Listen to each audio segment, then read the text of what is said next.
Hello everyone, this is Jyoti. Welcome to the channel. आज का जो वीडियो होने वाला है वो वीडियो स्पेशली उन कैंडिडेट्स के लिए होने वाला है जो सीटेट की प्रिपरेशन कर रहे हैं और उन्हें सीटेट का एग्ज़ाम देना है। शायद कुछ ऐसे भी होंगे जो फर्स्ट टाइम दे रहे होंगे, या शायद कुछ ऐसे स्टूडेंट भी होंगे जिन्होंने पहले भी सीटेट का एग्ज़ाम दिया होगा बट उनसे वो एग्ज़ाम क्लियर नहीं हो रहा होगा, या ऐसा वो क्या मिस्टेक कर रहे हैं जिससे उनका एग्ज़ाम क्लियर नहीं हो रहा है। तो उसके लिए आपको ये वीडियो लास्ट तक देखना है, क्योंकि इस वीडियो में सिर्फ हम सीटेट के बारे में डिस्कस करने वाले हैं। बहुत बेसिक सा डिस्कशन है, बट ये उतना बेसिक भी नहीं है क्योंकि लोग ऐसे डिस्कशन करते नहीं हैं। आपको ये डिस्कशन बाकी किसी वीडियो में नहीं मिलेगा। दैट्स वाई अगर आप लास्ट तक देखोगे तो ये आपका ही फायदा है। तो सबसे पहले तो मैं ये बता दूं, जैसा कि आपको कैप्शन में भी नज़र आ रहा होगा और थंबनेल में भी मैंने मेंशन किया है कि यस, मैंने सीटेट क्लियर किया है कम से कम 5 बार। मतलब मैंने 5 बार सीटेट क्लियर किया है, लेवल 1 भी और लेवल 2 भी, विदाउट एनी कोचिंग। मैंने कोई कोचिंग सेंटर उसके लिए सीटेट के लिए कभी ज्वाइन नहीं किया। इवन जो मेरा फर्स्ट सीटेट मैंने क्लियर किया था वो मैंने अपने सेकेंड ईयर में किया था। जब मेरा डाइट का सेकेंड ईयर था तब मैंने सीटेट क्लियर कर लिया था। उस टाइम पे कोई कोचिंग नहीं लिया था। एंड फिर उसके बाद दोबारा दिया तो भी जो है वो सीटेट क्लियर हो गया। एंड बीएड का जब मैंने सीटेट दिया सेकेंड लेवल का, उस टाइम पे थोड़ा सा मुझे था कि पता नहीं क्या होने वाला है, क्योंकि अभी तक तो सिर्फ फर्स्ट लेवल की सीट जो है वो हमने दिए थे।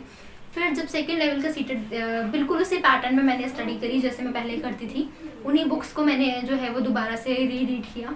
एंड मेरा जो लेवल 2 था सीटेट का वो भी क्लियर हो गया without any coaching, without any YouTube tutorial. मैंने कोई यूट्यूब पे आज तक मैंने किसी का वीडियो नहीं देखा है, लाइक जो बहुत फेमस हैं मतलब सीटेट के लिए, DSSSB के लिए, उन लोगों का भी वीडियो मैंने आज तक नहीं देखा। बिकॉज मुझे कभी समझ नहीं आता वो लोग क्या करा रहे हैं या वो क्या पढ़ा रहे हैं, कैसे साइकोलॉजी पढ़ा रहे हैं जो शायद हमने नहीं पढ़ी, या शायद उनका पढ़ाने का तरीका कुछ अलग है जो जैसा हमने नहीं पढ़ा।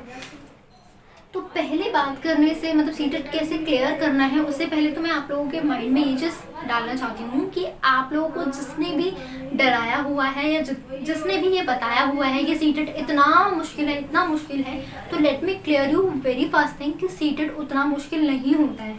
जो कैंडिडेट फर्स्ट टाइम सीटेट के लिए अप्लाई करता है या जिसने अभी रिसेंट में ही डाइट क्लियर की होती है, उसको तो उसके जो टीचर्स हैं या बाकी जो लोग हैं, या यूट्यूब पे ही इतनी वीडियोस आप देख लो, लोग 100 वीडियो बना रहे हैं सीटेट के ऊपर, उसकी साइकोलॉजी के ऊपर। लोगों को सच में जो है ना वो ऐसा लगने लगता है कि सीटेट कितना मुश्किल है, और ये जो सोच है ना वो कहीं ना कहीं यहाँ छप जाती है, यहाँ जम जाती है, जिस वजह से जो उसकी नॉलेज होती है, जो बच्चे की नॉलेज होती है वो दब जाती है। और ये प्रेशर इतना होता है कि वो चाहते हुए भी वो ईजी सा पेपर भी क्लियर नहीं कर पाते। अब सीटेट हमें क्लियर क्यों करना है, ज़रूरी क्यों है? देखिए, अगर आप डाइट कर रहे हो या आप बीएड कर रहे हो तो डेफिनेटली आपका जो एम होगा वो होगा कि आपको टीचिंग करनी है। सो फॉर दैट आपको जो पहला स्टेप आता है वो ये होता है कि आपको जो आपकी मैंडेटरी एजुकेशन क्वालिफिकेशन होती है या प्रोफेशनल क्वालिफिकेशन होती है, उसमें आपका जो सीटेट है वो मेंशन होता है और वो मैंडेटरी होता है कि आपको ज़रूरी है। अगर आपका सीटेट क्लियर नहीं है तो आप ये जो मैंने यहाँ पे जो एग्ज़ाम लिखे हुए हैं आप उसको नहीं अप्लाई कर सकते। लाइक अगर आपको KVS में जॉब करनी है, DSSSB का एग्ज़ाम देना है, NVS का, आर्मी का, एयरफोर्स का, या फिर अगर आपको किसी प्राइवेट स्कूल में भी पढ़ाना है जो आपको कुछ पैसे नहीं देने वाले, बट उनकी जो डिमांड होती है वो सबसे पहले यही होती है कि आपकी जो एजुकेशन क्वालिफिकेशन है वो तो होनी चाहिए, साथ के साथ आपका सीटेट भी क्लियर होना चाहिए। अब यहाँ पे जो नोट है वो ये है कि सीटेट क्लियर होना चाहिए। सीटेट में 140 मार्क्स आए, 130 आए, 90 आए, 91 आए, किसी को कोई फ़र्क नहीं पड़ता। सी अगर आप गवर्नमेंट स्कूल में ट्राई करना चाहते हो या गवर्नमेंट जॉब के लिए ट्राई करना चाहते हो, तो अगर आपके 90 मार्क्स भी आ गए तो आपका क्लियर है, ठीक है, उससे कोई फ़र्क नहीं पड़ता। लाइक कुछ लोग ऐसे होते हैं ना कि हमें सीटेट में हाउ टू मतलब स्कोर 120 इन सीटेट। देखो 120 लाके भी क्या करने वाले हो, अगर 90 ले आओगे तो भी सीटेट का जो सर्टिफिकेट है वो आपके पास है और आप क्वालिफाई हो, आपको जॉब मिल जाएगी। 120 आ गए तभी भी आप क्वालिफाइड हो, आपको जॉब मिल जाएगी। तो आपका जो फोकस होना चाहिए वो 90 मार्क्स पे होना चाहिए, और अगर इससे ज़्यादा आ जाते हैं तो फिर तो वाजिब है, ठीक है। ये तो हो गए वो एग्ज़ाम जिनके लिए हमें सीटेट चाहिए, जिनको हमें अप्लाई करने के लिए सीटेट चाहिए। बिना सीटेट के तो हम इन्हें अप्लाई भी नहीं कर सकते। अब सीटेट का लेवल 1 और लेवल 2 की बात करते हैं। सीटेट का जो लेवल 1 होता है वो होता है बेसिकली PRT का, जो असिस्टेंट टीचर होते हैं, जो 1 से लेकर के 5वीं की क्लासेस पढ़ाते हैं, जो डाइट करते हैं, DLED करते हैं, डिप्लोमा कोर्स करते हैं, ये उनके लिए होता है, ठीक है। अब लेवल 2 जो है वो है TGT, जो हम 6 से लेकर के 10 तक की क्लासेस जो पढ़ाते हैं टीचर्स, उनके लिए होता है TGT। और फिलहाल PGT जो होते हैं उन्हें सीटेट मैंडेटरी नहीं होता, वो देते नहीं हैं, उनके लिए कंपल्सरी नहीं होता है, दिल्ली में तो नहीं होता है, ठीक है। तो अब हम बात करते हैं कि क्या पढ़ें, कहाँ से पढ़ें, कैसे पढ़ें कि ये जो है वो क्लियर हो जाए। तो मैं आपके साथ अपना एक्सपीरियंस शेयर करने वाली हूँ। मैं किसी से कोई आइडिया नहीं लेने वाली हूँ, मैंने किसी से कुछ इस बारे में डिस्कस भी नहीं किया है, क्योंकि मैंने अपना जो सीटेट का एग्ज़ाम है वो 5 बार क्लियर किया।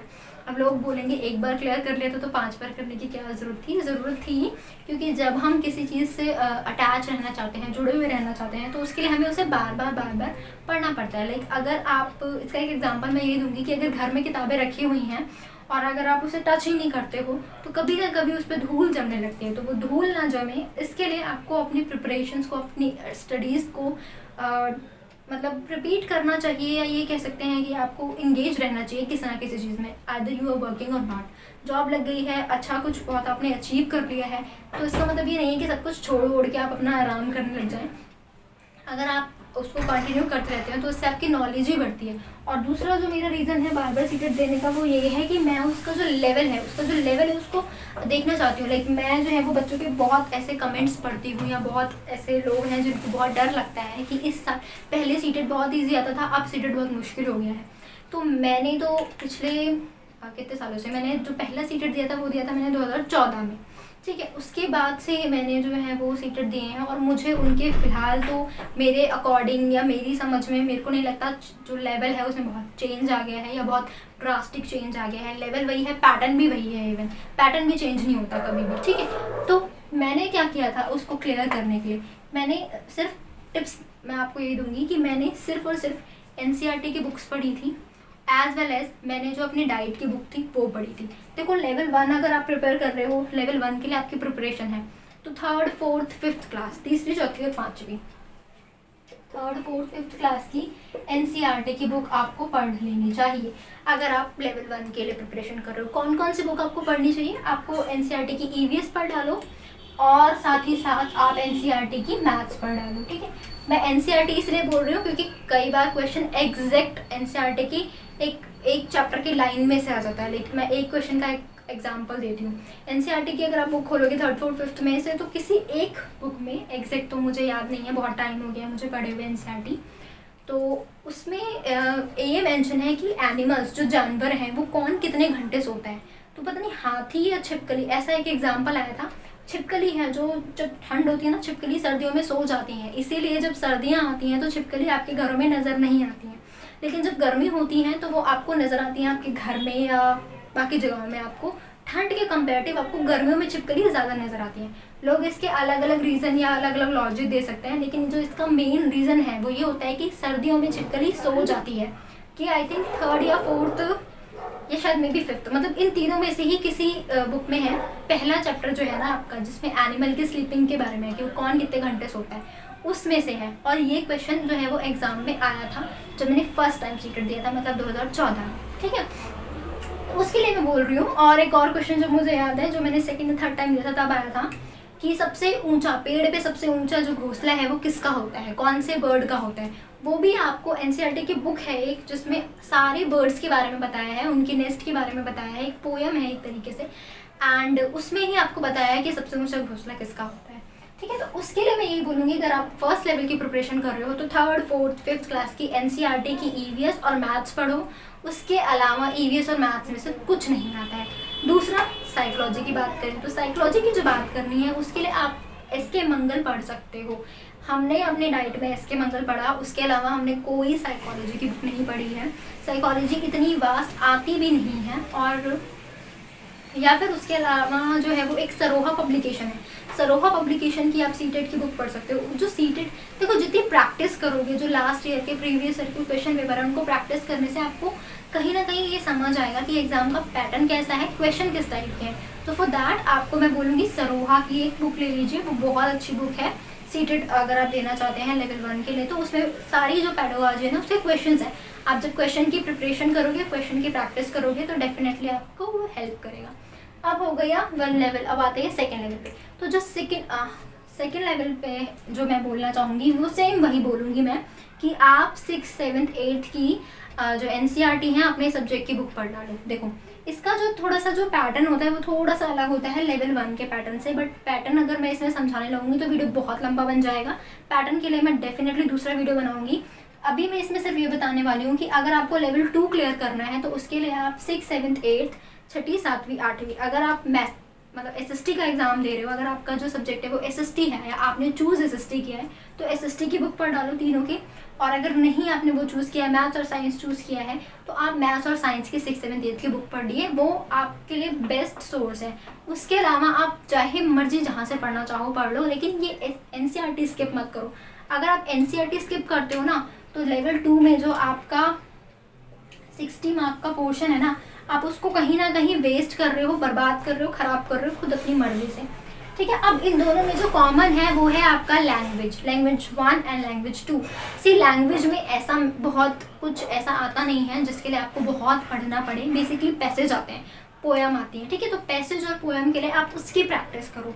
लोग बोलते हैं ग्रामर पढ़ो, यहाँ से पढ़ो, वहाँ से पढ़ो। ग्रामर 1 या 2 नंबर की आती है, बाकी तो अनसीन पैसेज जो होता है ना उसके क्वेश्चंस होते हैं। तो उसके लिए आपकी समझ ज़रूरी है। आप अनसीन पैसेज को पढ़ के क्वेश्चंस का आंसर दे पा रहे हो, उस आंसर देने में सक्षम हो या नहीं, वो चेक किया जाता है। एज वेल एज देखो ये दोनों में ही जो आपकी पेडागॉजी है ना, जो आपका टीचिंग एप्टीट्यूड है, वो चेक तो ज़रूर होता है। मतलब 60 से 70 मार्क्स में आपकी टीचिंग पेडागॉजी चेक होती है कि आप अपने क्लास में कैसे टीचर बनने वाले हो। लाइक आप जो है वो एक आइडियल टीचर बनने भी वाले हो या नहीं।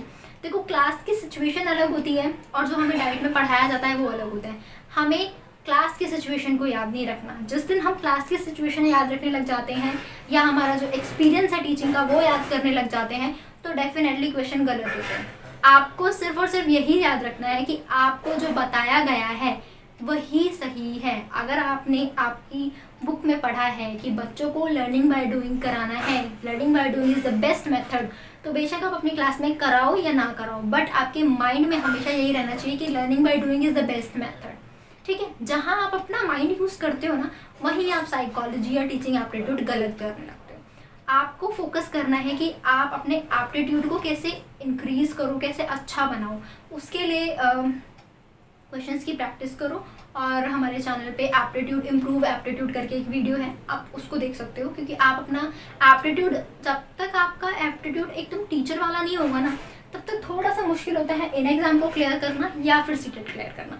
क्योंकि टीचर अगर टीचर के जैसा नहीं सोच पाता ना, और मैं ये बोलूँगी कि हम बहुत प्रैक्टिकल होते हैं। जब हम अपनी क्लास में जाते हैं तो हमें रियलिटी नज़र आती है। जो इमेज हमें बनाई होती है या जो इमेज हमने अपने टीचर से सीखी होती है, जो नॉलेज हमने वहाँ से ली होती है, हमें समझ में आता है कि क्लास में जाने के बाद कुछ भी इम्प्लीमेंट हो रहा है या नहीं हो रहा है। तो वो चीज़ तो आपके ऊपर है। आप ही एक ऐसे इंसान हो जो जानते हो कि आपकी क्लास के बच्चों को आपको कैसे पढ़ाना है। सो फॉर दैट आपको आपके माइंड में ये रखना है कि मेरा एप्टीट्यूड बहुत अच्छा करना है मुझे। ठीक है, कभी भी मुझे ऐसे क्वेश्चंस के आंसर पे टिकने लगाना है जिसमें बोला हो कि टीचर ने लेक्चर दिया, जिसमें बोला हो कि बच्चों ने किसी बुक को पढ़ा, जिसमें बोला हो कि हमने क्वेश्चन आंसर डिस्कस किया। बेसिकली आपको आंसर ऐसे टिक करने होते हैं जिसमें बच्चा कुछ एक्टिविटी में पार्टिसिपेट कर रहा हो, जिसमें आप उसको एनकरेज कर रहे हो, जिसमें पूरी क्लास ग्रुप में स्टडी कर रही हो, एक दूसरे से इंटरेक्ट कर रही हो, जिसमें क्लास के बच्चे आपसे इंटरेक्ट कर रहे हो, जिसमें आप उन्हें एग्जाम्पल दे रहे हो। आप डिक्टेट नहीं कर रहे हो, आप एग्जाम्पल दे रहे हो, आप उनसे डिस्कस कर रहे हो, बच्चों को फ्रीडम दिए। तो बेसिकली आपका एप्टीट्यूड अच्छा होना चाहिए, सबसे बड़ी बात वो है। और ये बहुत छोटी छोटी चीज़ें थी। NCERT की बुक बहुत महंगी नहीं होती है, बहुत इजीली आपको अवेलेबल होती है और आसपास के आप बच्चों से मांग सकते हो। अगर आपके घर के आसपास कुछ बच्चे हैं जो इन क्लासेस में हैं, वहाँ से अरेंज कर सकते हो। और ये सब पढ़ने के लिए आपको मैक्सिमम 3 वीक लगने वाले हैं। देखो अगर आप NCERT फर्स्ट लेवल की प्रिपरेशन कर रहे हो ना, तो NCERT की 3री 4थी और 5वीं की EVS की बुक एक दिन में आप ख़त्म कर सकते हो। ठीक है, मैथ्स बुक आपको थोड़ी ना उसको एकदम सॉल्व करना है, मैथ्स के सारे क्वेश्चन सॉल्व करना है, नहीं। आपको तो सिर्फ ये देखना है कि क्या कंटेंट है। कंटेंट इसलिए देखना होता है क्योंकि जब मैथ्स आता है ना उसमें आपको सॉल्व करना होता है। ठीक है, सोल्यूशन करना होता है, सोल्यूशन करके आपको उसका आंसर टिक करना होता है। तो अगर आप एक बार पहले से ही प्लान रहेंगे, आपके माइंड में ये चीज़ रहेगी कि अच्छा 5th तक का लेवल ये है, ये कंटेंट आ सकता है, तो आपको पता होगा कि ये चीज़ आती है, आप उसको एक बार देख लेंगे तो आपको वापस से याद आ जाएगा। ठीक है। तो इसलिए एनसीईआरटी की मैथ्स की बुक मैं रेफर कर रही हूँ। और यहाँ पे जो जो टीजीटी का लेवल है, यहाँ पे तो क्वेश्चन अच्छे खासे आते हैं जिसमें आपको सॉल्व करना होता है और टाइम टेकिंग होते हैं। सो फॉर दैट आपको प्रिपरेशन अच्छी होनी चाहिए एंड आपकी प्रैक्टिस अच्छी होनी चाहिए, तो आपका टाइम सेव होता है। वैसे तो सीटेट का टाइम बहुत होता है, लाइक इतना टाइम होता है कि आप बहुत आराम से क्वेश्चन कर सकते हो, ठीक है, कोई जल्दबाजी नहीं करनी होती है। बाकी ये बहुत छोटी सी और छोटी छोटी टिप्स थी एक तरीके से सीटेट को क्लियर करने के लिए। मेरा खुद का एक्सपीरियंस है, मेरे पास मेरे 5 या 6 सर्टिफिकेट रखे हुए हैं, 5 या 6 मार्कशीट रखी हुई हैं, किसी में भी नंबर मेरे 90 नहीं आए हैं, बहुत अच्छे मार्क्स आए हैं। और मैंने कोई कोचिंग नहीं लिया, कहीं से नहीं पढ़ा, ना ही कोई ट्यूटोरियल जो है वो मैंने देखा। और कई बार तो सीटेट जो है वो ऐसे भी दिया है कि सीटेट मजे में फिल कर दिया, वर्किंग है तो वही नहीं मिलता टाइम, स्कूल में बच्चे हैं और प्रिंसिपल हैं, नहीं देते टाइम, हमारे लिए नहीं होता टाइम कि हम खुद से वापस से पढ़ सकें। तो कई बार तो ऐसे भी हुआ है कि बस सीटेट फिल किया है और मुंह उठा करके बस चले गए हैं कि हाँ चलो दे दो, क्योंकि पैसे फिल कर रहे हैं, अपने अपने पैसे लगाए हैं तो इसलिए दे देना है। तो इसलिए मैं बोलूँगी कि कोई अपने दिमाग में इस चीज़ को मत आने दो कि सीटेट बहुत मुश्किल है, बिकॉज जब आप ये चीज़ अपने माइंड में लाते हो ना कि कोई चीज़ बहुत मुश्किल है, कैसे होने वाली है, तो कहीं ना कहीं आप अपना कॉन्फिडेंस बिल्कुल डाउन कर देते हो और उस वजह से आपको प्रॉब्लम होती है। सो अगर वीडियो अच्छा लगा हो तो लाइक करो, शेयर करो एंड डेफिनेटली चैनल को सब्सक्राइब करो, ताकि आप टीचिंग एग्ज़ाम अगर उनकी प्रिपरेशन कर रहे हो तो टीचिंग एग्ज़ाम की प्रिपरेशन किस तरह से करनी चाहिए कि आप जो है वो उसको एक बार में ही क्रैक कर लो, क्लियर कर लो, ठीक है। वीडियो अगर अच्छा लगा हो तो लाइक करना and do subscribe the channel. Thank you.